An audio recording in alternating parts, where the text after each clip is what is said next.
આપ સર્વોને હેતપૂર્વક જય શ્રી સ્વામિનારાયણ। આજની સત્સંગ કથા વાર્તા નિજ મંદિર સાવરકુંડલા। આજની સત્સંગ કથા વાર્તા બુદ્ધ ચરિત્ર કથા। આજે આપણે બુદ્ધ પૂર્ણિમા એટલે કે બુદ્ધ જયંતી ના પવિત્ર પાવન દિવસે ભગવાન બુદ્ધના જીવન પ્રસંગની ચરિત્ર કથા સંક્ષિપ્તમાં સાંભળશું। ભગવાન બુદ્ધનું આપણા હિન્દુ સનાતન સંપ્રદાયના મુખ્ય 10 અવતારોમાં સ્થાન છે, જેનું વર્ણન વેદ વ્યાસજીએ સ્વમુખે કરેલું છે। વૈશાખી પૂર્ણિમા ગૌતમ બુદ્ધનો જન્મદિવસ। વૈશાખી પૂર્ણિમાના દિવસે સિદ્ધાર્થ બુદ્ધત્વ પામ્યા। સિદ્ધાર્થ અજ્ઞાન નિદ્રા માંગથી જાગી બુદ્ધ થયા અને વૈશાખી પૂર્ણિમાના દિવસે બુદ્ધ નિર્વાણ પદ પામ્યા। તેથી વૈશાખ સુદ પૂર્ણિમા ના દિવસને બુદ્ધ જયંતી કે બુદ્ધ પૂર્ણિમા તરીકે ઉજવાય છે। ભગવાન બુદ્ધ ભારતીય મહાપુરુષની પરંપરામાં અદ્વિતીય વ્યક્તિત્વ ધરાવનાર મહાન વિભૂતિ છે।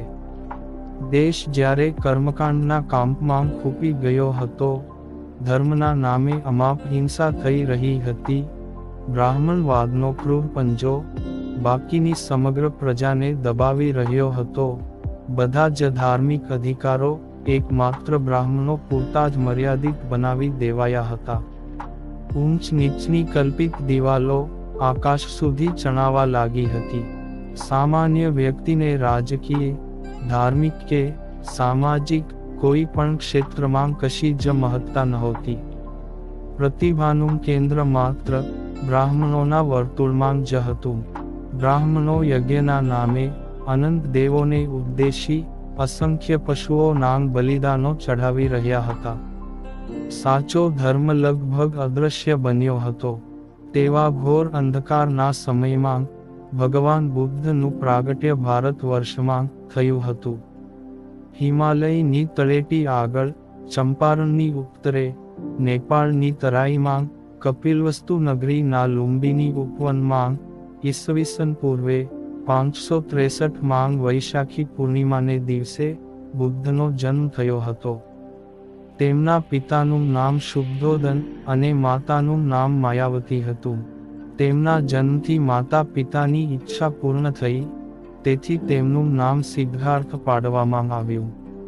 સિદ્ધાર્થના જન્મ પછી 7મા દિવસે માતા માયાવતીનું અવસાન થતાં તેનો ઉછેર મહાપ્રજાપતિએ પોતાના દીકરાની જેમ જ કર્યો। તેમનું ગોત્ર નામ ગૌતમ હોવાથી તેઓ ગૌતમ બુદ્ધને નામે ઓળખાય છે। શાક્ય નામની ક્ષત્રિય શાખાના શિરોમણી થયા હોવાથી શાક્યસિંહ તરીકે પણ ઓળખાય છે। રાજ્યના જાહો જલાલીયુક્ત પ્રાસાદમાં લગભગ 29 વર્ષ સુધી તેમણે નિવાસ કર્યો। યશોધરા નામે પત્ની અને રાહુલ નામે પુત્ર હતો। પોતાના ભોગોનું વર્ણન કરતા સિદ્ધાર્થ કહે છે કે હું બહુ સુકુમાર હતો। મારા સુખ માટે મારા પિતાએ તળાવ ખોદાવી તેમાં વિવિધ પ્રકારની કમલિનીઓ વાવી હતી। મારા વસ્ત્રો રેશમી હતા। ટાઢ તાપની મારા ઉપર અસર ન થાય એટલા માટે મારા સેવકો મારી ઉપર શ્વેત છત્ર ધરતા। શિયાળા માટે, ઉનાળા માટે અને ચોમાસા માટે મારા જુદા જુદા 3 રાજમહેલો હતા। જ્યારે હું ચોમાસા માટે બાંધેલા મહેલમાં રહેવા જતો ત્યારે 4 મહિના સુધી બહાર ન નીકળતો, સ્ત્રીઓના ગીત અને વાદ્ય સાંભળી કાલક્રમણ કરતો। બીજાઓને ત્યાં હલકા પ્રકારનું અન્ન અપાતું, પણ અમારે ત્યાં મારા દાસ દાસીઓને ઉત્તમ ખોરાક સાથે ભાત અપાતો હતો। આવા વૈભવી અને એશો આરામમાં સિદ્ધાર્થનું ચિત્ત ઠેકાણે હતું। સિદ્ધાર્થ જુવાની કેવળ ભોગવતો નહોતો, પણ જુવાની એટલે શું, તેના આરંભમાં શું અને અંતમાં શું એ વિચારતો પણ હતો। એશો આરામ એટલે શું, એનું સુખ કેટલું, એમાં દુઃખ કેટલું, એ ભોગનો સમય કેટલો, એનો વિચાર પણ કરતો હતો। સિદ્ધાર્થને વિચારો આવતા કે હું પોતે જરાધર્મી છતાં, વ્યાધિધર્મી છતાં, મરણ ધર્મી છતાં, શોક ધર્મી છતાં, જરા, વ્યાધિ, મરણ અને શોકથી સંબંધ રાખનારી વસ્તુઓ ઉપર મારા સુખનો આધાર માની બેઠો છું, એ ઠીક નથી. પ્રસંગોપાત વૃદ્ધ, રોગી, મૃત્યુ અને પ્રવ્રજિત આ 4 નિમિત્તોને જોતાં સિદ્ધાર્થના માનસ પર બહુ ઊંડી અસર પડી અને તેમણે સંસાર જીવનનો ત્યાગ કર્યો. 6 વર્ષ સુધી સત્ય પ્રાપ્તિ માટે તેમણે કઠોર તપસ્યા કરી. મહાભિનિષ્ક્રમણ એટલે કે ગૃહત્યાગ કર્યા પછી તત્કાલીન સંત પુરુષો અને દાર્શનિકોનો સમાગમ કર્યો. આલાર કાલામ અને ઉગ્રામપુત્ર નામના 2 બ્રાહ્મણ વિદ્વાનો પાસે તેમણે તત્વજ્ઞાનનો અભ્યાસ કર્યો. સત્યની શોધમાં સૌના અનુભવોનો સાથ લીધો, પણ તેમને સંતોષ ન થયો. મનનું સમાધાન ન થયું એટલે તેમણે ઘોર તપ કર્યું. કઠોર અનશન વ્રત લઈ 45 દિવસ શરીરને જકડી લીધું. 45મા દિવસે એમને જ્ઞાન પ્રાપ્ત થયું અને નગરશેઠની કન્યા સુજાતાના હાથની ખીર ખાઈને એમણે પારણામ કર્યા. જીવન અને ધર્મનું સત્ય સ્પષ્ટ થઈ ગયા પછી તેમણે મધ્યમ માર્ગના પ્રચારનો પ્રારંભ કર્યો. તેમની પ્રતિભા, દિવ્ય શક્તિ, દિવ્ય વ્યક્તિત્વ તથા અપાર કરુણામય વિચારોથી જોતજોતામાં હજારો અને લાખો લોકો પ્રભાવિત થયા અને ચારે તરફ બુદ્ધમ શરણમ ગચ્છામિ નો ઘોષ સર્વત્ર ફરી વળ્યો. ગૌતમ બુદ્ધે ધર્મમાં પ્રત્યક્ષ વસ્તુઓ તથા પ્રશ્નોની ઉપેક્ષા કરી નથી, પણ તેના સમાધાન માટે સચોટ પ્રયત્ન કર્યો છે. પરલોક, પરમાત્મા વગેરે અનુભવાતીત વસ્તુઓ માટે એમણે મૌન સેવ્યું છે. વ્યક્તિ દુઃખી છે, એ સત્ય છે. તેના દુઃખને દૂર કરવું એ જ સાધના છે, એ જ ધર્મ છે એમ જણાવી એમણે 4 આર્ય સત્યોની ઘોષણા કરી છે. સત્ય સમજાયા પછી સિદ્ધાર્થ બુદ્ધે ઉરુવેલા માંગ ઈચ્છા અનુસાર વિહાર કરી તેમણે વારાણસી તરફ પ્રયાણ કર્યું. અહીં પંચવર્ગીય ભિક્ષુઓને ઉપદેશ કર્યો. 2 ભિક્ષુઓ કોલિક અને સારીપુત્ર તેમના પ્રધાન શિષ્યો બન્યા. આનંદ તેમનો સેવક શિષ્ય હતો.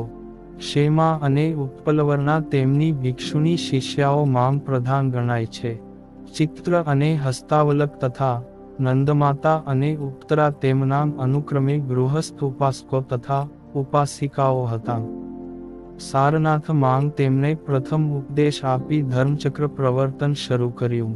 આમ 40 વર્ષ તેઓએ ઉપદેશ આપતાં પસાર કર્યા. મગધનો રાજા અજાતશત્રુ એમનો ભક્ત બન્યો.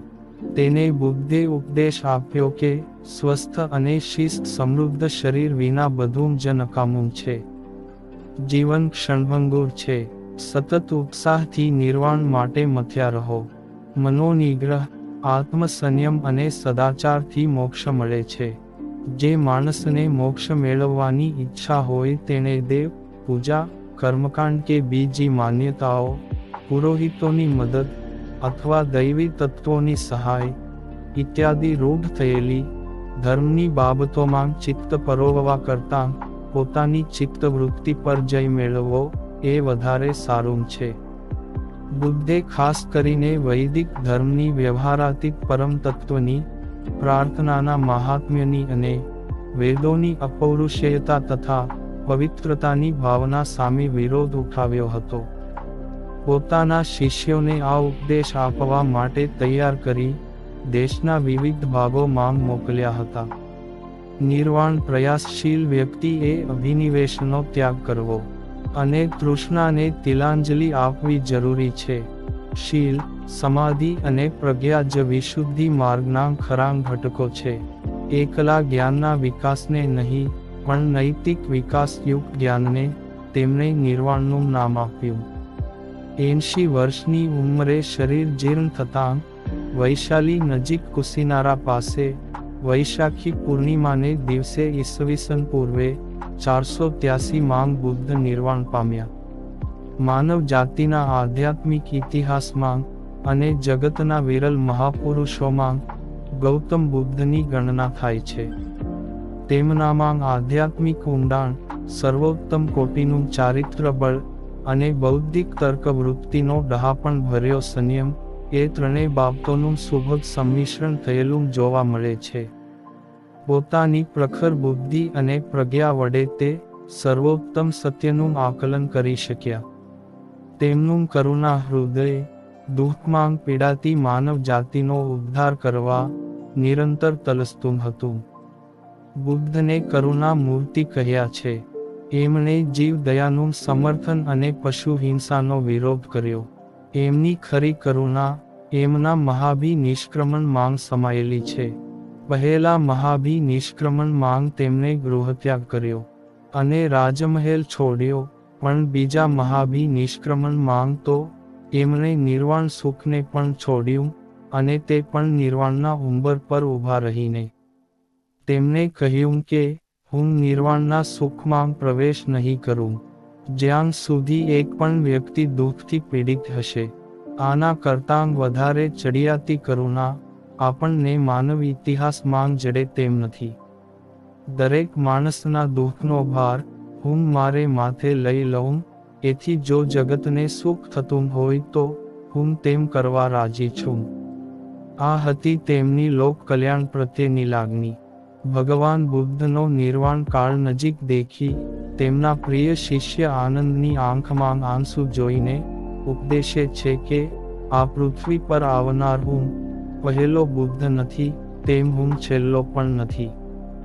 ગૌતમ સિદ્ધાર્થ મરણ પામશે, પણ બુદ્ધ તો જીવતો રહેશે, કારણ કે બુદ્ધ એ સત્ય છે અને સત્ય કદાપી મરતું નથી. તો ભક નામના શિષ્યને તેમણે કહ્યું કે તું આ રીતે શોક કરે એ યોગ્ય નથી. જ્ઞાનનો પ્રકાશ તો તારી અંદર વિદ્યમાન છે, એને માટે બહાર ફાંફા મારવાની કોઈ જરૂર નથી. એકલા માટે જ તું મન, વચન અને કર્મથી એક બની આત્મદીવો ભવ. તું જ તારો પોતાનો દીપક બન. ભગવાન બુદ્ધે કોઈ ગ્રંથો લખ્યા નહોતા. તેમના નિર્વાણના ઘણા વર્ષો પછી તેમના ઉપદેશોને ગ્રંથસ્થ કરવામાં આવેલા.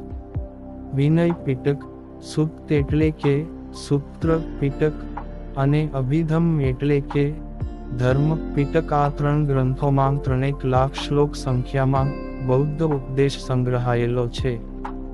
ભગવાન બુદ્ધે 4 આર્ય સત્યો ઉપદેશેલા છે, જેના બધા અકુશલ પાપ ધર્મો દૂર થઈ ગયા હોય તે, જે પાપ કર્મોથી ખૂબ જ દૂર ચાલ્યો ગયેલો છે તે.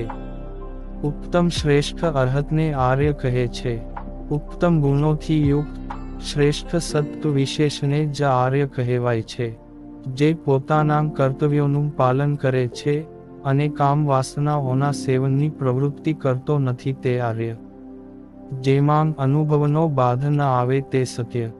જે આધ્યાત્મિક સાધક સૂક્ષ્મ વિવેકપૂર્વક નિજ જીવનનો વિચાર કરે અને જે એ વિવેકને સંપૂર્ણ વફાદારીપૂર્વક અનુસરે, તે સાધક કોઈ પણ દેશ, કાળ કે જાતિનો કેમ ન હોય, છતાં એ સત્યોની બાબતમાં તેનો અનુભવ એક સરખો જ થવાનો. આ દૃષ્ટિથી બુદ્ધે એને સત્યો કહ્યા, અને તે પણ આર્યના સત્યો. દુઃખ એ પ્રથમ આર્ય સત્ય છે. દુઃખનું મૂળ, દુઃખ સમુદાય, એ બીજું આર્ય સત્ય છે. દુઃખ નિરોધ એ ત્રીજું આર્ય સત્ય, અને ચોથું આર્ય સત્ય દુઃખ નિરોધ માર્ગ છે. જગતમાં જે દુઃખ છે તેનું કારણ છે, અને તે કારણને અટકાવી શકાય છે. તે અટકાવવા માટે ખાસ માર્ગ છે. કારણોને મંદ કરવાથી દુઃખ મંદ થાય છે, અને એ નહીં કરવાથી દુઃખનો નાશ થાય છે. આ કારણોને શિથિલ અથવા સમાપ્ત કરવા માટેની સાધનાને માર્ગ કહેવામાં આવે છે. માર્ગ અથવા સાધના જ્યારે સિદ્ધિની કક્ષાએ પહોંચે ત્યારે રાગ દ્વેષાદિક દ્વંદ્વોથી મુક્તિ મળે છે, અને વ્યક્તિ જીવન મુક્તિનો લહાવો માણી શકે છે, એટલે કે નિર્વાણ પામે છે. આને બુદ્ધે મધ્યમ માર્ગ કહ્યો. સંસાર અને સ્વર્ગના સુખની તૃષ્ણા થતા દેહ દમનથી પોતાનો નાશ કરવાની તૃષ્ણા, એ બંને છેડા પરની ઈચ્છાઓનો ત્યાગ કરી મધ્યમ માર્ગનો બુદ્ધે ઉપદેશ આપ્યો. ગૌતમ બુદ્ધના મતે આત્મનિયમનનો જે માર્ગ માણસને ઈચ્છિત ધ્યેય સુધી પહોંચાડે છે તે અષ્ટવિધ છે. બૌદ્ધ ધર્મ ગ્રંથોમાં તેને આર્ય અષ્ટાંગિક માર્ગ એવું નામ આપવામાં આવ્યું છે.